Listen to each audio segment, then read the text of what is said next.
आप सभी लोगों का स्वागत है आपके अपने YouTube चैनल में, जिसका नाम है मैथ बाई चंदन शर्मा। आज का जो पेपर है वो यूपी पुलिस एसआई का पेपर है, जो कि 2 दिसंबर 2021 को ये पेपर हुआ है। फर्स्ट शिफ्ट का ये पेपर है। तो इसमें क्वांट के जो क्वेश्चन पूछे गए हैं उनको मैं इस वीडियो में सॉल्व करूँगा। तो अगर आप इस चैनल पर पहली बार विजिट कर रहे हैं तो चैनल को ज़रूर सब्सक्राइब कर लें। वीडियो पसंद आए तो आप लाइक कर सकते हैं। तो चलिए मैं वीडियो स्टार्ट करता हूँ। पहला क्वेश्चन कह रहा है कि ए ने एक वस्तु खरीदी और इसकी मरम्मत पर 550 रुपये खर्च किए। फिर उसने 10% के लाभ पर बी को बेच दिया। बी ने इसे 20% हानि पर सी को बेच दिया और अंततः यानी लास्ट में सी ने इसे 30% के लाभ पर 6,864 रुपये में बेच दिया। तो आपसे पूछ रहा है कि ए ने वस्तु के लिए कितना भुगतान किया। तो मैं मान लेता हूँ कि ए ने वस्तु के लिए ए रुपये का भुगतान किया। तो अभी मैं ये इस मरम्मत वाले को इसमें जोड़ नहीं रहा हूँ, क्योंकि ये जो ए की वैल्यू है वो क्या है कि जितना रुपया इसने लगाया है, मान लीजिए 100 रुपया लगाया है, प्लस 550 रुपया अगर मैं इसमें जोड़ देता हूँ तो ये ए की वैल्यू है। लेकिन आपसे क्वेश्चन में एक्स की वैल्यू पूछ रहा है, तो पहले मैं ए की वैल्यू निकाल देता हूँ, उसमें से 550 में माइनस कर दूंगा तो एक्स की वैल्यू जो पूछ रहा है वो हमारा आंसर निकल के आ जाएगा। तो कह रहा है कि ए ने उसे 10% के लाभ पर बी को बेचा। तो कितने में बेचा होगा? तो 11/10 में बेचा होगा। आगे बी ने उसे 20% की हानि पर यानी कि 80% पर, 80% की वैल्यू कितनी हो जाएगी? 4/5 हो जाएगी। और सी ने 30% के लाभ पर अंततः बेच दिया। तो 30% का लाभ मतलब कितना हो जाएगा? तो 13/10 हो जाएगा। और ये बराबर किसके है? तो 6,864 के बराबर है। इसको सिंप्लीफाई करके ए की वैल्यू निकाल देता हूँ मैं। तो देखिए, अगर इसको 4 से कट करूंगा तो ये 4 एक बार हो जाएगा, 2 28, 7 बार चला जाएगा, 1 2 24, 4 6 के 24 यानी कि 6 बार चला जाएगा। 11 से कट कर लेता हूँ तो 11 1 6 61, 5 बार 55, 6 66, 11 6 के 66 यानी कि 156 बार चला जाएगा। 13 से कट कर लेता हूँ तो 13 2 26, 13 दूना के 26। तो यहाँ से ए की वैल्यू क्या निकल के आ जाएगी? तो 10 में 10 का गुणा करूँगा तो 100, और 12 में 5 का गुणा करूँगा तो 60, गुणा कर दूंगा तो ये 6,000 क्या निकल के आ जाएगा? ए की वैल्यू निकल के आ जाएगी। तो एक्स की वैल्यू निकालने के लिए मैं क्या करूँगा?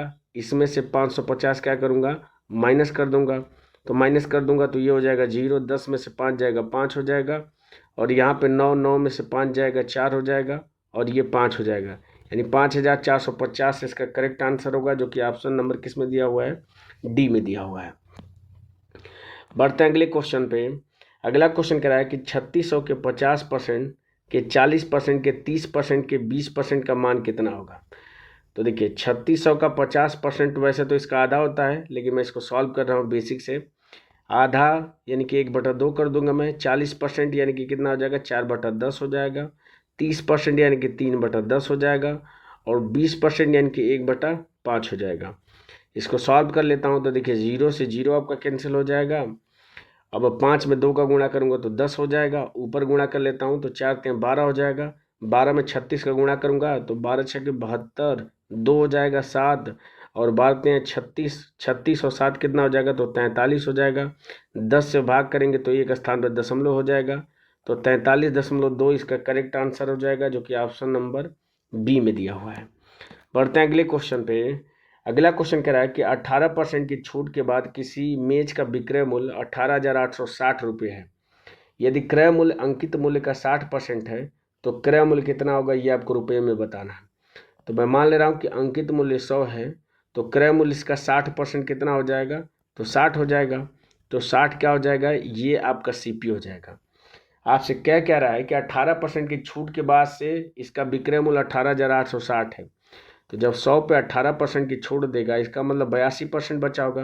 तो इस 82% की वैल्यू कितना दिया है? तो 18,860 दिया है। आपसे 60% की वैल्यू पूछ रहा है, तो बस क्या करूँगा मैं, इसमें 82 से भाग दे के 60 से गुणा कर दूंगा, तो ये 60% की वैल्यू निकल के आ जाएगी। देखिए नीचे आप देख सकते हैं कि कोई भी 3 का मल्टीपल नहीं है, क्योंकि 82 आपका 3 से नहीं करता है। इससे 60 में आपको 3 का मल्टीपल दिख रहा है, तो मैं सीधे चेक कर लूँगा कि 3 से कौन सी संख्या विभाजित हो रही है। तो ये 8 2 10 और 1 11, ये आपका 3 से विभाजित नहीं है। 8 1 9 ये हो सकता है। 8 1 9 3 12 ये भी हो सकता है। 8 1 9 और 1 ये नहीं हो सकता है। तो अब हमारे पास 2 ऑप्शन बच गए जो 3 से विभाजित है। तो मैं क्या करूँगा कि अब यहाँ पे जब ऐसे आंसर नहीं आ रहा है तो डिजिट सम से चेक कर लेता हूँ। तो नीचे का डिजिट सम आ जाएगा 8 2 10 1 आ जाएगा। यहाँ का कर लेते हैं तो 8 1 9, इसको हटा दीजिए, 8 6 14, 14 का डिजिट सम हो जाएगा 5, और यहाँ पे 6 बचा है, 5 में 6 का गुणा करेंगे तो 30, यानी कि जो भी आपका आंसर आएगा उसका डिजिट सम कितना होना चाहिए, 3 होना चाहिए।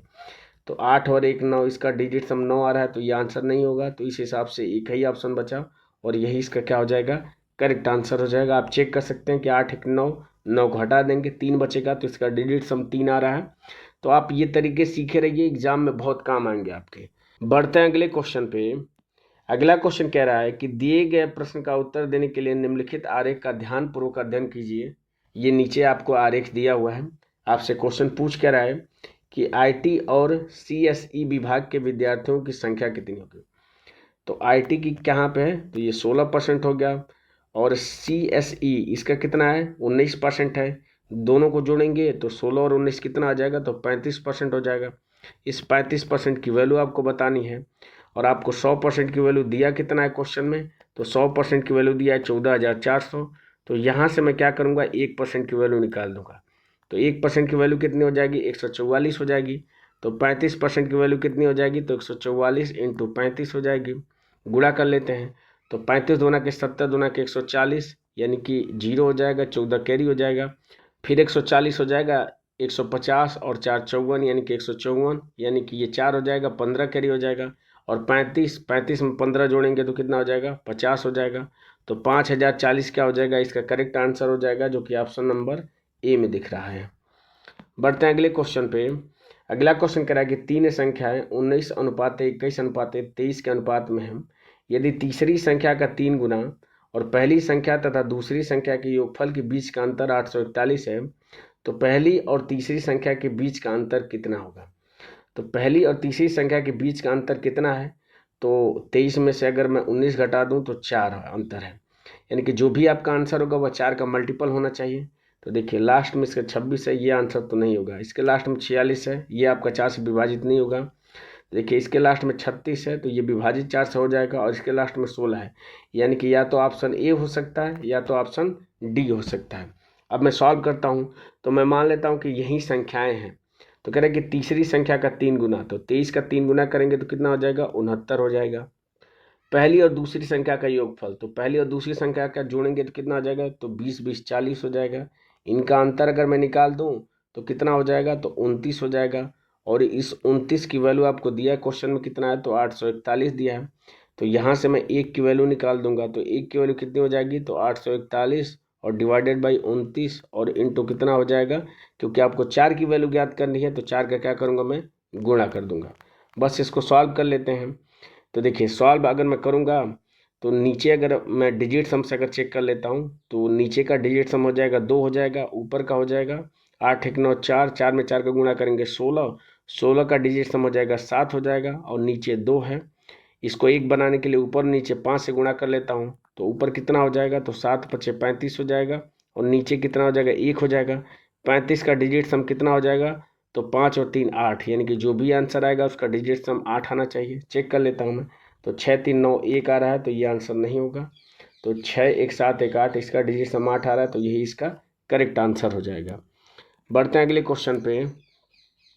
अगला क्वेश्चन कह रहा है कि यदि एक गुणोत्तर श्रेणी जीपी का प्रथम पद 16 और सार्वनुपात जो है वो 6 है, तो इसके 4 पदों का योगफल कितना होगा। तो देखिए गुणोत्तर श्रेणी में मुख्यतः 3 फार्मूले होते हैं। एक पदों की संख्या n निकालने के लिए फार्मूला क्या होता है, तो ये होता है a r के पावर n-1 होता है। ठीक है, यहाँ पे a क्या है, तो आपका प्रथम पद है, और n क्या है, तो पदों की संख्या है, r क्या है, आपका सर्वानुपात है, जो कि आपको क्वेश्चन में दिया हुआ है। अब देखिए ये तो पदों की संख्या निकालने के लिए फार्मूला है, या nवां पद निकालने के लिए फार्मूला है। अगर मान लीजिए सम आपको निकालना हो तो इसके लिए 2 फार्मूले हैं। तो SN यानी कि गुणोत्तर श्रेणी के पदों का सम अगर निकालना हो तो इसके लिए फार्मूला होता है, पहला होता है a ब्रैकेट में r के घाते n-1 और डिवाइडेड बाय कितना होता है, तो r-1 होता है। दूसरा क्या होता है, तो a ब्रैकेट में 1 माइनस r के पावर n और डिवाइडेड बाय कितना होता है, तो 1 माइनस r होता है। ये तब होता है जब r की वैल्यू 1 से बड़ी हो, और ये तब होता है जब r की वैल्यू 1 से क्या हो, छोटी हो। तो यहाँ पे आपको दिख रहा है कि आर की वैल्यू 6 है, यानी कि 1 से बड़ी है, तो ये वाला फार्मूला यूज कर देंगे। तो यहाँ से सम निकालना है, ए का मान आपको दिया है 16, ब्रैकेट में कितना हो जाएगा 6 के घाते, चौथा पद निकालना है तो एन की वैल्यू 4 हो जाएगी, -1, और डिवाइडेड बाई कितना हो जाएगा, तो 6 - 1 हो जाएगा। इसको सिंप्लीफाई करूंगा तो 16 इंटू के घाते 4 और -1, और नीचे कितना हो जाएगा, तो 5 हो जाएगा। तो यहाँ पे आपको एक फैक्टर दिख रहा है 16, इसमें फैक्टर दिख रहा है 4। तो अगर मैं देखूं ध्यान से अगर ऑप्शन पे, तो सारे जो ऑप्शन है वो 4 से विभाजित हो जाएंगे, यानी कि मैं इस तरीके से नहीं चेक कर सकता हूँ, तो मैं डिजिट सम से चेक कर लेता हूँ। तो देखिए इसका डिजिट सम अगर मैं निकालूंगा तो ये कितना हो जाएगा, तो 6 और 1 7 हो जाएगा। मैं लिख देता हूँ, इसका डिजिट सम 7 हो जाएगा। इसमें देखिए तो इसको 4 बार गुणा करेंगे तो 6 में 6 का गुणा करेंगे तो 36, 36 का डिजिट सम होता है 9, और इसका भी 9 हो जाएगा। तो 9 में से 1 घटा देंगे तो इसका क्या हो जाएगा, डिजिट सम 8 हो जाएगा। ठीक है, और नीचे आपका 5 है, तो ऊपर का डिजिट सम कितना हो जाएगा, तो 8 7 56, 6 5 11, यानी कि 2 हो जाएगा। नीचे 5 है, इस 5 को 1 करने के लिए 2 से ऊपर और नीचे गुणा कर दूंगा, तो जो भी आपका आंसर आएगा उसका डिजिट सम कितना आना चाहिए, 4, क्योंकि ऊपर 2 से गुणा करूंगा तो 4 हो जाएगा और नीचे 1 हो जाएगा। तो चेक कर लेता हूँ कि किसका डिजिट सम 4 आ रहा है। तो देखिए 4 4 8, 4 3 12, 13, 13 को जोड़ेंगे तो 4 यहीं पे आ जा रहा है, तो यही आपका क्या हो जाएगा, करेक्ट आंसर हो जाएगा। बाकी वाले ऑप्शन को भी आप चेक कर सकते हैं। तो 4 4 8, 4 3 12, 13 14, 14 का डिजिट सम 5 हो जाएगा, तो ये आंसर नहीं होगा। 4 3 12, 13 14 15, 15 का डिजिट सम 6 हो जाएगा, तो ये भी आंसर नहीं होगा। ये 4 3 12, 12 का डिजिट सम 3 होगा, तो ये भी आंसर नहीं होगा, क्योंकि हमें 4 वाला डिजिट सम वाला आंसर चाहिए। तो इसका करेक्ट आंसर क्या हो जाएगा, ऑप्शन नंबर 1 हो जाएगा। बढ़ते हैं अगले क्वेश्चन पे। अगला क्वेश्चन कह रहा है कि x किसी कार्य को 153 दिनों में कर सकता है और y उसे 255 दिनों में कर सकता है और z उस कार्य को 340 दिनों में कर सकता है। कह रहा है कि यदि x, y और z एक साथ काम करते हैं तो कार्य पूरा करने में उन्हें कितने दिनों की आवश्यकता होगी। तो देखिए इसको करने का जो बेसिक तरीका है वो तरीका ये है कि x 153 दिनों में कर रहा है, y कितने दिनों में कर रहा है, तो 255 दिनों में कर रहा है, और z कितने दिनों में कर रहा है, तो ये 340 दिनों में कर रहा है। ठीक है, तो आप इन तीनों का एलसीएम निकालिए, फिर यहाँ से x, y और z की एफिशिएंसी निकालिए, फिर इन तीनों को जोड़ के जितना एलसीएम आएगा उसमें भाग दे दीजिए, तब जाके आपका आंसर निकलेगा। ये एक बेसिक तरीका है। अगर वैल्यू थोड़ी छोटी होती तो आप उस तरीके से एकदम आसानी से कर सकते हैं, पर मैं यहाँ पे ये तरीका नहीं बताऊँगा। मैं आपको क्या कहूँगा कि आपको अगर डायरेक्ट निकालना होता है तो आप क्या करते हैं, इन तीनों को गुणा कर लीजिए, तो 153 गुणे 255 और गुणे कितना हो जाएगा 340, और डिवाइडेड बाई क्या हो जाएगा, इन तीनों को जोड़ दीजिए। तो जोड़ दूंगा तो 153 और प्लस 255 हो जाएगा और प्लस 340 हो जाएगा। तो ये वाली वैल्यू क्या है, तो ऊपर वाली को मैं एज इट इज लिख रहा हूँ। ठीक है, नीचे वाले को जोड़ूंगा तो कितना हो जाएगा, तो 5 और 3 8 हो जाएगा, 5 5 10, 4 14 को 4 हो जाएगा, और 3 और 2 5, 6 और 1 7 हो जाएगा, यानी कि नीचे क्या आ रहा है, तो 748 आ रहा है। ठीक है, तो अब मैं यहाँ से क्या करूँगा कि इकाई के स्थान को चेक करूँगा कि ऑप्शन में इकाई का स्थान किससे मैच कर रहा है। तो देखिए अगर मैं यहाँ पे ऊपर वाली वैल्यू देखूँ तो 5 3 15, यहाँ पे 0 है, तो इकाई के स्थान पे ऊपर तो 0 आएगा ही आएगा। अब मैं बस चेक कर ले रहा हूँ कि ऊपर 0 किस में आ रहा है। ठीक है, तो पहले वाले अगर ऑप्शन पे चेक करूँ तो देखिए अगर 1 में 0 का गुणा करूँगा तो 0 आएगा, और 0 में 6 जोड़ूंगा तो कितना हो जाएगा, 6 आ रहा है इसके लास्ट पे, तो ये आंसर तो नहीं होगा। इसको चेक कर लेता हूँ, तो 1 में 6 का गुणा करूँगा तो 6 हो जाएगा, और 6 में 6 जोड़ूंगा तो 12, यानी कि 2 आ रहा है इसके लास्ट में, तो ये भी आंसर नहीं होगा। इसको चेक कर लेता हूँ, तो देखिए 1 में 2 का गुणा करूँगा तो 2 हो जाएगा, और 2 में 6 जोड़ूंगा तो कितना हो जाएगा, 8 हो जाएगा। तो ये तीनों ऑप्शन आपके नहीं होंगे, क्योंकि लास्ट में 0 नहीं आ रहा है, तो बचा एक ही ऑप्शन, ऑप्शन नंबर 20 का क्या हो जाएगा, करेक्ट आंसर हो जाएगा। आप चेक भी कर सकते हैं कि देखिए 1 में अगर 4 का गुणा करूँगा तो 4 हो जाएगा, और 4 में अगर 6 जोड़ूंगा तो लास्ट में आपका 0 आ रहा है, तो यही इसका क्या हो जाएगा, करेक्ट आंसर हो जाएगा। बढ़ते हैं अगले क्वेश्चन पे। अगला क्वेश्चन कह रहा है कि वह न्यूनतम संख्या कौन सी है जिसे अगर इसमें से घटाया जाने पर जो शेष संख्या है वो 9 से क्या हो जाए, विभाज्य हो जाए। तो 9 से विभाज्यता का नियम ये कहता है कि जिस संख्या के अंकों का योग अगर 9 से विभाजित हो तो संख्या आपकी 9 से विभाजित होती है। तो देख लेते हैं, तो 6 3 9 इसको हटा दीजिए, 9 यहाँ पे भी है, इसको हटा दीजिए, 4 4 8 8 16, 16 और 7 7 14, 16 और 14 कितना हो जाएगा, 30 हो जाएगा। और इसके अंकों का योग कितना हो जाएगा, तो 3 हो जाएगा। तो आपसे जोड़ने के लिए नहीं बोल रहा है, आपसे घटाने के लिए बोल रहा है। तो इस 3 की जगह पे अगर 0 होता तो ये संख्या आपके 9 से क्या होती, विभाजित हो जाती। तो बस क्या करूँगा, मैं 3 घटा दूंगा, तो यही इसका क्या हो जाएगा, करेक्ट आंसर हो जाएगा। अगर जोड़ने की बात करता तो इसका आंसर क्या हो जाता, 6 हो जाता अगर जोड़ने की बात करता है, क्योंकि इस 3 को हमें क्या बनाना पड़ता, 9 बनाना पड़ता। तो उस कंडीशन में 6 इसका करेक्ट आंसर होता है।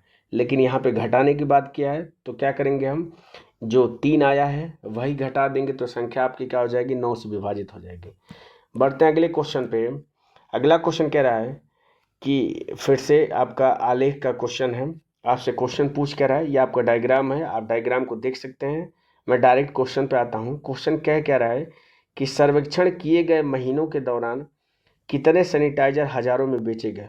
यानी कि ये टोटल जो आपका बेचे गए सैनिटाइजर की जो संख्या है उसी का सम आपसे पूछ रहा है। तो अगर मैं ध्यान से ऑप्शन को देखूं तो सबके जो लास्ट डिजिट है वो अलग अलग है। तो सिर्फ मैं लास्ट डिजिट से चेक कर लूँगा। तो चेक कर लेता हूँ। तो देखिए 2 और 6 8 हो जाएगा, 8 और 9 कितना हो जाएगा, 17 हो जाएगा। 17 4 21, 21 2 23, और 23 और 4 कितना हो जाएगा, 27। लास्ट में 7 आना चाहिए, और लास्ट में 7 सिर्फ ऑप्शन नंबर बी में दिया है, तो यही इसका करेक्ट आंसर हो जाएगा। बढ़ते हैं अगले क्वेश्चन पे। अगला क्वेश्चन कह रहा है कि उस समांतर श्रेणी के पहले 151 पदों का योगफल ज्ञात कीजिए जिसका पहला पद और तीसरा पद क्रमशः 175 और 185 है। तो समांतर श्रेणी के पदों की संख्या अगर हम निकालनी हो या nवां पद निकालनी हो तो इसके लिए फार्मूला क्या होता है, तो इसके लिए फार्मूला होता है a+n-1 इंटू डी होता है। ठीक है। और सम के लिए फार्मूला क्या होता है, तो इसके लिए 2 फार्मूला होता है। पहला फार्मूला होता है n/2 ब्रैकेट में होता है 2a प्लस n-1 इंटू क्या होता है, d होता है। और अगर आपको पहला और अंतिम पद ज्ञात हो तो उसके लिए फार्मूला क्या होता है, तो n/2 a प्लस l होता है, जहाँ पे l क्या है, अंतिम पद है। तो ये 3 महत्वपूर्ण फार्मूले हैं समांतर श्रेणी से। बस इन्हीं का यूज करके मैं इस क्वेश्चन को सॉल्व करूंगा। तो आपसे पहला पद यानी कि सीधे आपको a की वैल्यू दे दिया है, कितना, 175 दिया है। तीसरा पद 185 दिया है, तो यहाँ से मैं क्या करूँगा, 185 बराबर 175 और प्लस n की वैल्यू 3 दिया है, 3 में से 1 घटाऊंगा तो ये 2 हो जाएगा। मैं सिर्फ d की वैल्यू निकाल रहा हूँ, तो यहाँ से मैं d की वैल्यू निकालूंगा, ये बीच में प्लस होगा। तो यहाँ से मैं d की वैल्यू निकालूंगा तो ये हो जाएगा 10, 10 में 2 से भाग करूंगा तो d की वैल्यू क्या निकल के आ जाएगी, 5 निकल के आ जाएगी। और जैसे ही डी की वैल्यू 5 निकल के आ गई, आप बस इस फार्मूले में रख दीजिए, आपका आंसर निकल के आ जाएगा। तो आपसे 151 पदों का योगफल पूछ रहा है, तो 151 और बटा 2 हो जाएगा। ब्रैकेट में 2a यानी कि 175 इंटू कितना हो जाएगा, 2 हो जाएगा, और प्लस n-1। तो n-1 यानी कि 151 में से 1 घटा दूंगा तो 150 हो जाएगा, और इंटू डी, तो डी की वैल्यू 5 निकल के आई है तो 5 हो जाएगा। बस इसको सॉल्व कर दीजिए। तो 2 से मैं कट कर लेता हूँ, तो ये 2 से 2 कैंसिल हो जाएगा। 150 को मैं भाग दूंगा तो ये 75 बार चला जाएगा। तो यहाँ से जो अंतिम आंसर होगा वो कितना हो जाएगा, तो 151 और इंटू कितना हो जाएगा, तो 175 हो जाएगा। और इसमें क्या मैं जोड़ दूंगा, तो 75 में 5 गुणा करूँगा तो 5 पचे 25 हो जाएगा, और 7 पचे 35, और 2 कितना हो जाएगा, 37 हो जाएगा। जोड़ लेता हूँ मैं इसको, तो 5 5 10 हो जाएगा, 7 7 14 15 को 5 हो जाएगा, 3 1 4 और 1 5 हो जाएगा। यहाँ से मैं क्या करता हूँ, इसको मैं लिख दे रहा हूँ समझाने के लिए कि 151 और इंटू 550 को मैं क्या लिख सकता हूँ, तो 50 इंटू 11 लिख सकता हूँ। ठीक है।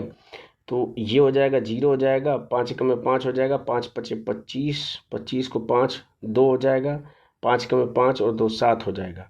इसमें 11 का गुणा मैं कर देता हूँ, तो ये हो जाएगा 0 हो जाएगा, ये हो जाएगा 5 5 5 10 को 0 हो जाएगा, 7 5 12 1 13 को 3 हो जाएगा, और 7 और 1 कितना हो जाएगा, 8 हो जाएगा। यानी कि 83,050 क्या हो जाएगा, इसका करेक्ट आंसर हो जाएगा, जो कि ऑप्शन नंबर डी में दिया हुआ है। बढ़ते हैं अगले क्वेश्चन पे। अगला क्वेश्चन कह रहा है कि एक किंडल को 25% के लाभ पर 1325 में बेचा जाता है। यदि इसे 742 में बेचा जाता तो वास्तविक लाभ या हानि कितने की हो रही। तो 25% का लाभ का मतलब कितने में बेचा जा रहा है, तो 125% में बेचा जा रहा है, और इसकी वैल्यू कितना दिया है, तो 1325 दिया है। तो यहाँ से मैं 1 रुपये की वैल्यू निकाल दूंगा, तो कितना हो जाएगा, तो 125 और बटा कितना हो जाएगा, 1325 हो जाएगा।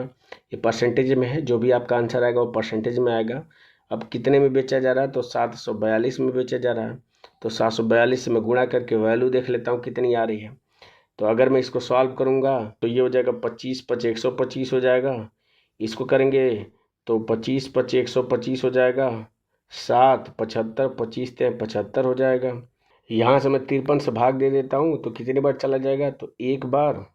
और ये कितना हो जाएगा, 7 10 17 4 21 यानी कि 212 हो जाएगा। 212 यानी कि लास्ट पे 2 है तो 3 चौक 12 यानी कि 4 बार चला जाएगा। यानी कि कितना हो जाएगा, ये 14 हो जाएगा। 14 में 5 का गुणा करूँगा तो ये हो जाएगा 14 5 70% में आएगा ये वैल्यू। तो CP आपका कितना होगा, 100% होगा। तो देखिए 100 CP है और 70 क्या निकल रहा है, उसका SP निकल के आ जा रहा है। तो आपको दिख रहा है कि उसको हानि हो रही है। तो कितने % की हानि हो जाएगी, तो 30% की हानि हो जाएगी और यही इसका करेक्ट आंसर हो जाएगा। बढ़ते हैं अगले क्वेश्चन पे। अगला क्वेश्चन कह रहा है कि निम्नलिखित को भिन्न के रूप में आप लिखिए कितना होगा। तो मैं इसको लिख सकता हूँ 0.358 रिपीट हो रहा है तो 5 8 के ऊपर क्या हो जाएगा, बार हो जाएगा। और जब किसी भी संख्या के ऊपर बार लगा हो और उसको भिन्न के रूप में लिखना हो तो पहले पूरी संख्या लिख लीजिए और जिसके ऊपर बार नहीं है उसको घटा दीजिए। जितनी संख्याओं के ऊपर बार है उतनी बार 9 और जिसके ऊपर बार नहीं है उतनी बार 0। तो इसका आंसर क्या हो जाएगा, घटाएंगे तो ऊपर हो जाएगा 355 हो जाएगा और नीचे कितना आ जाएगा, तो 990 हो जाएगा। तो यही इसका करेक्ट आंसर हो जाएगा जो कि ऑप्शन नंबर बी में दिया हुआ है। बढ़ते हैं अगले क्वेश्चन पे।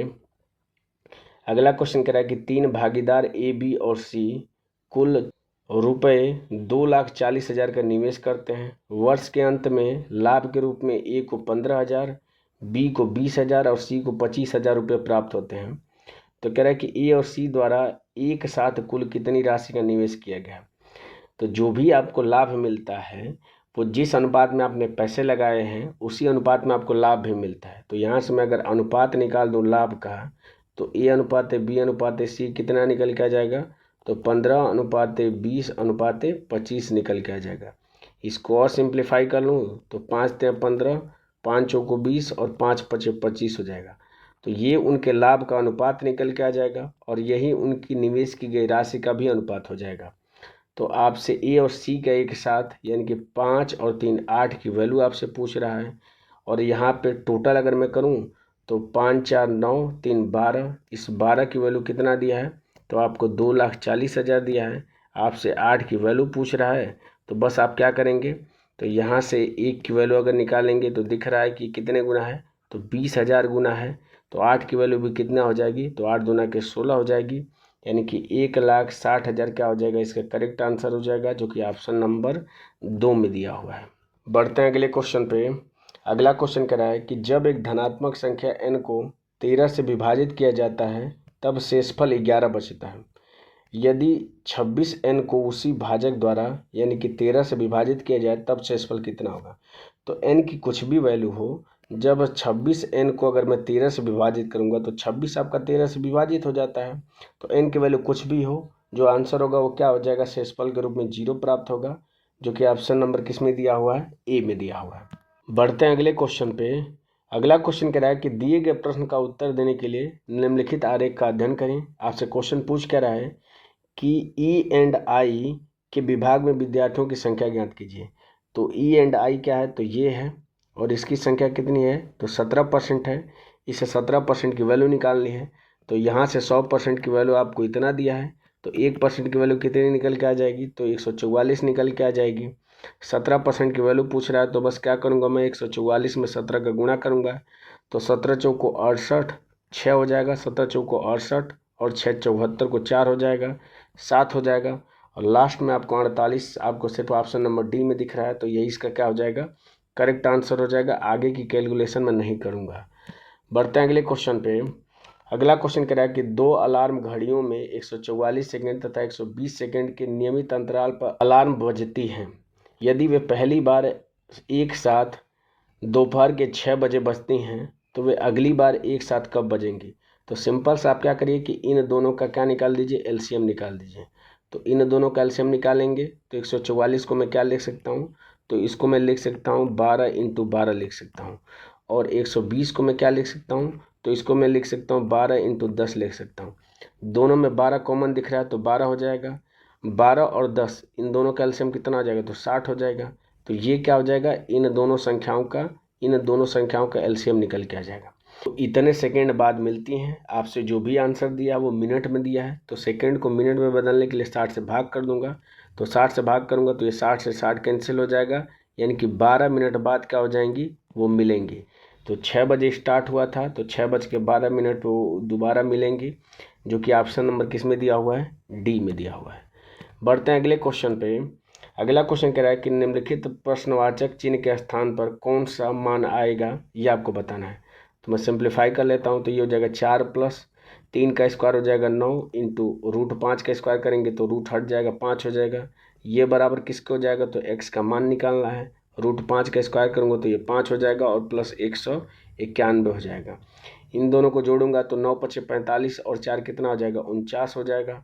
और ये जब इधर आएगा तो इसमें से 5 घट जाएगा, तो 5 घटेगा तो कितना हो जाएगा ये, तो 186 हो जाएगा। जब इधर आएगा तो माइनस का 186 हो जाएगा। तो यहाँ से जो भी आंसर आएगा वो x का मान माइनस में आएगा, तो प्लस वाला आंसर तो नहीं होगा। घटा देता हूँ मैं, तो यहाँ पे बचेगा आपका 16। 16 में से 9 जा, लास्ट में 7 आना चाहिए और इसके लास्ट में 5 है, लास्ट में 7 सिर्फ ऑप्शन नंबर 1 में दिख रहा है। तो यही इसका क्या हो जाएगा, करेक्ट आंसर हो जाएगा। माइनस का 137 क्या हो जाएगा, इस क्वेश्चन मार्क की क्या हो जाएगी, वैल्यू हो जाएगी। बढ़ते हैं अगले क्वेश्चन पे। अगला क्वेश्चन कह रहा है कि एक कक्षा में 32 विद्यार्थियों का औसत वजन जो है वो 53.25 किलोग्राम है। तो मैं लिख लेता हूँ कि 32 विद्यार्थियों का जो औसत वजन है वो 53.25 किलोग्राम है, और 16 जो शेष विद्यार्थी हैं उनका वजन जो है वो 49.5 है। तो आपसे सभी विद्यार्थियों का औसत वजन पूछ रहा है। तो मैं आपको बता चुका हूँ कि जब भी औसत निकालना होता है तो एग्जैक्ट वैल्यू की ज़रूरत नहीं होती है। तो इसको मैं अपनी सुविधा के अनुसार सिंप्लीफाई कर लेता हूँ, तो ये 2:1 हो जाएगा। अब मैं मान ले रहा हूँ कि इसका औसत वजन कितना है, तो 49.5 इसका औसत वजन है, ये मैंने मान लिया है। तो ये आपका 49.5 से अधिक है। तो कितना अधिक है, तो मैं इसमें से 49.5 क्या करूँगा, घटा दूंगा। ये आपका हो जाएगा 5 हो जाएगा, 12 में से 5 जाएगा 7 हो जाएगा। यहाँ पे बचेगा 2, 12, 12 में से 9 जाएगा तो 3 हो जाएगा, और यहाँ पे 4 बचेगा, 4 में से 4 जाएगा 0, यानी कि 3.75 अधिक है। और ये कितने पे अधिक है, तो 2 लोगों पे है। तो इसमें क्या करूँगा, मैं 2 का गुणा कर दूंगा। तो देख लेता हूँ कि टोटल कितना अधिक आ रहा है।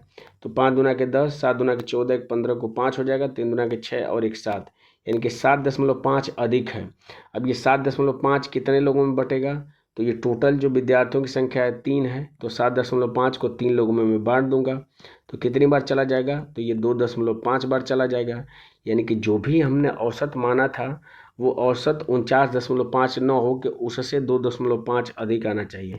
तो इसमें 2.5 जोड़ दूंगा तो कितना हो जाएगा, तो 50 और 2 52 हो जाएगा। तो इसका करेक्ट औसत क्या हो जाएगा, पूरी कक्षा का 52 हो जाएगा, जो कि ऑप्शन नंबर बी में दिया हुआ है। बढ़ते हैं अगले क्वेश्चन पे। अगला क्वेश्चन कह रहा है कि साधारण ब्याज पर निवेशित एक मूलधन 25 वर्षों में स्वयं का 3 गुना हो जाता है। तो 25 वर्षों में स्वयं का 3 गुना होने का मतलब क्या है कि उस पर 2 रुपये का ब्याज लग रहा है, तब तो बढ़ के वो 3 हो जा रहा है। तो मैं यहाँ से रेट निकाल देता हूँ। तो क्या हो जाएगा, तो 2 रुपये का ब्याज लग रहा है, किस पे, 1 पे लग रहा है। रेट आपको निकालनी है, समय कितना है, तो 25 वर्षों का दिया है, डिवाइडेड बाई 100 हो जाएगा। तो 25 चौको 100 हो जाएगा, 4 दूना के कितना हो जाएगा, 8, 8% क्या हो जाएगा, रेट निकल के आ जाएगा। आपसे पूछ क्या रहा है कि यह 75 वर्षों में कितने गुना हो जाएगा। तो 75 वर्षों में मैं देख लेता हूँ। तो आपकी राशि 1 है, रेट आपका 8% आ गया है, वर्ष आपका 75 दिया है, डिवाइडेड बाई 100 हो जाएगा। तो 25 से कट करूँगा तो 25 × 75, 25 चौको 100 हो जाएगा। 4 से भाग करूँगा तो ये 2 बार चले जाएगा, तो 3 दूना के कितना हो जाएगा, 6, यानी कि इस पे ब्याज निकल के आ गया 6, यानी कि 1 रुपया है उस पे ब्याज निकल के आ गया 6, यानी कि बढ़ के कितनी हो जाएगी, 7 गुनी हो जाएगी। क्योंकि यही वाला तो प्रोसेस मैंने दोबारा रिपीट कर दिया है। तो 7 क्या हो जाएगा, इसका करेक्ट आंसर हो जाएगा, यानी कि इस 75 वर्षों बाद क्या हो जाएगी, 7 गुनी हो जाएगी। क्योंकि 1 रुपया है, इस पर 6 रुपये का ब्याज लगा है, तो बढ़ के कितनी हो जा रही है, 7। तो 1 से 7 यानी कि 7 गुनी हो जाएगी। बढ़ते हैं अगले क्वेश्चन पे। अगला क्वेश्चन कह रहा है कि अशोक स्थिर जल में 43.5 किलोमीटर प्रति घंटा की गति से नाव चलाता है। यदि नदी 14.5 किलोमीटर प्रति घंटा की गति से बह रही है तो उसे एक स्थान तक जाने और वापस आने में 90 मिनट का समय लगता है। तो वह स्थान आरंभिक बिंदु से कितनी दूरी पे है। यानी कि ये मान लीजिए ये स्थान है और यहाँ से यहाँ तक जा रहा है और वापस आ रहा है, तो टोटल जो समय लग रहा है वो कितना लग रहा है, तो 90 मिनट लग रहा है। तो बस आपसे ये दूरी पूछ रहा है। तो यहाँ पे आप देख सकते हैं कि दूरी जो है वो फिक्स है। तो मैं क्या करता हूँ कि स्पीड का रेशियो निकाल देता हूँ, और जैसे ही स्पीड का रेशियो निकल के आ जाएगा, उसी का उल्टा क्या हो जाएगा, टाइम का रेशियो हो जाएगा, और यहाँ से मैं आंसर निकाल दूंगा। तो स्पीड का रेशियो क्या हो जाएगा, तो जब धारा की दिशा में जाएगा तो ये दोनों क्या हो जाएंगे, जुड़ जाएंगे, और जब धारा के विपरीत होगा तो ये दोनों घट जाएंगे। तो 44 में अगर मैं 14 जोड़ूंगा तो कितना हो जाएगा, तो 58 हो जाएगा। तो धारा की दिशा में स्पीड कितनी हो जाएगी, तो 58 हो जाएगी, और धारा के विपरीत कितनी हो जाएगी, तो मैं घटा दूंगा, तो ये 0 हो जाएगा। 13 में से आपका 4 जाएगा तो 9 हो जाएगा, और 3 में से 1 जाएगा 2 हो जाएगा, यानी कि 29 हो जाएगा। तो स्पीड का रेशियो क्या निकल के आ जाएगा, तो 2:1 निकल के आ जाएगा, क्योंकि 29 दूना के 58 होता है। तो टाइम का रेशियो कितना हो जाएगा, तो 1:2 हो जाएगा। तो समय कितना लग रहा है इसके हिसाब से, तो 3 समय लग रहा है, लेकिन क्वेश्चन में इस 3 की वैल्यू कितना दिया है, तो 90 मिनट दिया है। तो 1 की वैल्यू निकाल दूंगा तो कितना हो जाएगा, ये 30 मिनट हो जाएगा। तो जैसे ही 1 की वैल्यू 30 मिनट निकल के आ गई, इस 2 स्पीड से, 2 स्पीड मतलब कितना है, तो 58 किलोमीटर प्रति घंटे के हिसाब से 30 मिनट में कितनी दूरी तय कर लेगा, तो 58 इंटू 30 मिनट को घंटा में बदलूंगा तो 1/2 हो जाएगा, भाग दूंगा तो 29 किलोमीटर क्या हो जाएगी, इसके बीच की दूरी हो जाएगी, जो कि ऑप्शन नंबर डी में दिया हुआ है। बढ़ते हैं अगले क्वेश्चन पे। अगला क्वेश्चन कह रहा है कि 2 वर्षों के लिए 23,000 रुपये की धनराशि पर चक्रवृद्धि ब्याज तथा साधारण ब्याज के बीच का अंतर 230 रुपया है, तो वार्षिक ब्याज दर क्या है, ये आपसे पूछ रहा है। तो अगर आप इस चैनल को रेगुलरली फॉलो कर रहे हैं तो आप इस तरह के क्वेश्चन को बहुत आसानी से समझ सकते हैं कि कैसे करना है। तो राशि है आपकी 23,000 रुपये है। तो अगर मैं इस पे R% निकालता हूँ तो यहाँ पे जो भी वैल्यू आती है, इसका जैसे ही R% निकालता हूँ तो ये जो निकल के आता है, इसके साधारण ब्याज और चक्रवृद्धि ब्याज का अंतर निकल के आ जाता है। और इसी की वैल्यू आपको दिया, क्वेश्चन कितना है, तो 230 दिया है। तो बस मैं इसके हिसाब से निकाल दे रहा हूँ। तो 23,000 की राशि है, इसका R% निकालूंगा, फिर एक बार R% निकालूंगा, तो ये किसके बराबर हो जा रही है, तो 230 के बराबर हो जा रही है। आपसे R की वैल्यू पूछ रहा है तो निकाल देता हूँ मैं। तो 3 जीरो से आपका 3 जीरो कैंसिल हो जाएगा, 23 से भाग करूँगा तो ये 10 बार हो जाएगा। तो यहाँ से R² की वैल्यू कितनी हो जाएगी, 100। तो R की वैल्यू क्या निकल के आ जाएगी, 10% निकल के आ जाएगी, जो कि ऑप्शन नंबर किस में दिया हुआ है, सी में दिया हुआ है। यही इसका करेक्ट आंसर हो जाएगा। बढ़ते हैं अगले क्वेश्चन पे। अगला क्वेश्चन कह रहा है कि ए किसी कार्य को 1170 दिनों में समाप्त करता है और बी उसी कार्य को 2340 दिनों में समाप्त करता है। एक साथ कार्य करते हुए वे इस कार्य को कितने दिनों में समाप्त कर लेंगे। तो आपको दिख रहा है कि 1170 का 2 गुना 2340 है, यानी कि यहाँ से ए की इफिशियंसी क्या निकल के आ जाएगी, 2 निकल के आ जाएगी, और बी की इफिशियंसी क्या निकल के आ जाएगी, 1। दोनों की एक साथ इफिशियंसी कितनी हो जाएगी, 3। और इस 3 इफिशियंसी से टोटल जो कार्य होगा वो कितना हो जाएगा, तो इन दोनों का जब एलसीएम लेंगे तो 2340 होगा। इसको 3 इफिशियंसी से करने में कितना समय लगेगा, तो 3 से भाग कर दूंगा मैं, तो 3 सत्ते 21 हो जाएगा, 2 24, 8 बार चला जाएगा, यानी कि 780 क्या लगेंगे, दिन लगेंगे, जो कि ऑप्शन नंबर ए में दिया हुआ है। बढ़ते हैं अगले क्वेश्चन पे। अगला क्वेश्चन कह रहा है कि 2 स्थानों ए और बी एक दूसरे से 3710 किलोमीटर की दूरी पे हैं, तो इनके बीच की दूरी कितनी है, तो 3710 किलोमीटर है। ए से बी के लिए एक रेलगाड़ी निकलती है, मान लीजिए ये ए है और ये बी है, तो यहाँ से एक रेलगाड़ी निकलती है। उसी समय बी से ए की तरफ रेलगाड़ी निकलती है। दोनों रेलगाड़ियाँ 35 घंटे बाद क्या हो जाती हैं, मिलती हैं। ठीक है। आगे कह रहा है कि यदि ए से बी तक जाने वाली रेलगाड़ी है, दूसरी रेलगाड़ी से 35 किलोमीटर प्रति घंटा तेज़ी से चलती है, यानी कि अगर इसका मैं x स्पीड मानता हूँ तो इसकी स्पीड क्या हो जाएगी, x + 35 क्या हो जाएगी, इसकी अधिक हो जाएगी। तो तेज रेलगाड़ी की गति, यानी कि इसका मान आपसे पूछ रहा है। ठीक है। तो देखिए समय जो, चूंकि दोनों एक दूसरे के विपरीत चल रही हैं, तो इनकी जो नेट स्पीड हो जाएगी इन दोनों के सम के बराबर हो जाएगी, यानी कि x और x + 35 हो जाएगी। तो स्पीड क्या हो जाएगी, तो 2x और +35 क्या हो जाएगी, स्पीड हो जाएगी। और इस स्पीड से 35 घंटे में कितनी दूरी कवर कर ले रहे हैं, तो ये एक दूसरे से मिल जा रहे हैं, इसका मतलब 3710 किलोमीटर की दूरी तय कर ले रहे हैं। तो बस यहाँ से x की वैल्यू मैं निकाल दूंगा। तो 2x और +35 ये बराबर किसको हो जाएगा, तो 3710 और डिवाइडेड बाई 35 हो जाएगा। भाग दे दूंगा मैं 5 से, तो 5 से 35 हो जाएगा, 2 21, 5 चौको 20, 1 10, 5 दूना के 10 हो जाएगा। और नीचे 7 हो जाएगा, 7 से भाग करूंगा तो 1 और 0, 7 6 42, यानी कि 106 हो जाएगा। तो यहाँ से मैं क्या करूँगा, 2x की वैल्यू क्या निकल के आ जाएगी, तो 2x की वैल्यू 106 में से 35 अगर मैं घटाऊंगा तो ये हो जाएगा 1, यानी कि 71 हो जाएगा। तो x की वैल्यू कितनी निकल के आ जाएगी, तो 35 दूना के 70, यानी कि 35.5 हो जाएगी।